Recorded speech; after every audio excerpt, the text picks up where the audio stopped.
Magandang buhay mga kasari! Andito na naman ang tenderang vlogger ng Agusan. Sa hindi pa nakakilala sa akin, ako po si Lidsky. Today's vlog ay isi-share ko sa inyo ang aking mayor's permit ng aking tindahan. Epiplex ko siya mga kasari.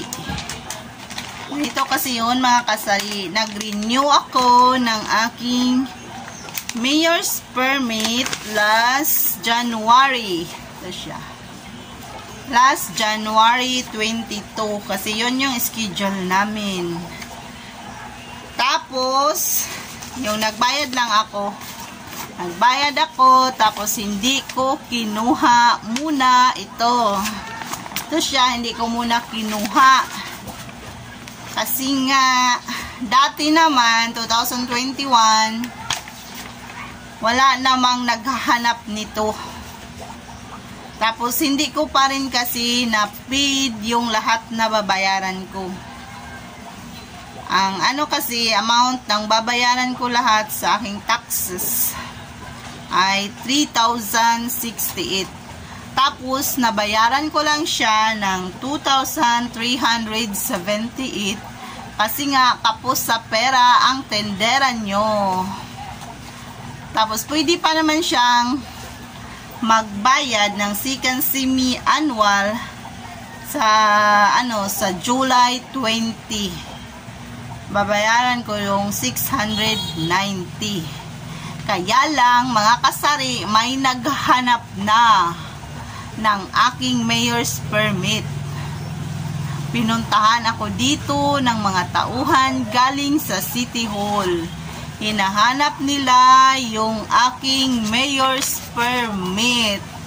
Kaya ayon, napasugod ang tendera doon sa munisipyo. Tapos doon, pinakuha rin ako ng health certificate at saka sanitary permit. Meron din kami ditong sanitary permit. Maliit lang kasi yung tindahan ko, kaya hindi mo na kumuha ng fire. Yung sa fire.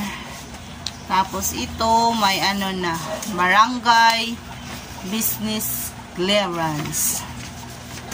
Maganda kasi mga kasari kung yung tindahan natin mayroong mayor's permit, barangay permit, para in case na may mangyari sa ating tindahan, may magnakaw or whatever, yun, mag-report tayo sa barangay at pulis.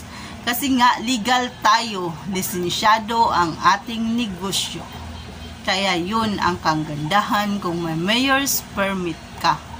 At kailangan naman talaga nating kumuha ng mayor's permit. 'Di ba? Para walang problema kung may mga yung DTI, 'di ba? Maglilibot sa ating barangay, hindi na tayo kabahan. Kasi may may permit to operate sa ating tindahan. Kaya yun lang mga kasari. Kung bago ka pa lang sa channel ko, please subscribe and click the notification bell para updated kayo sa aking mga videos. Salamat mga kasari! Thank you for watching and see you on my next video. Bye-bye!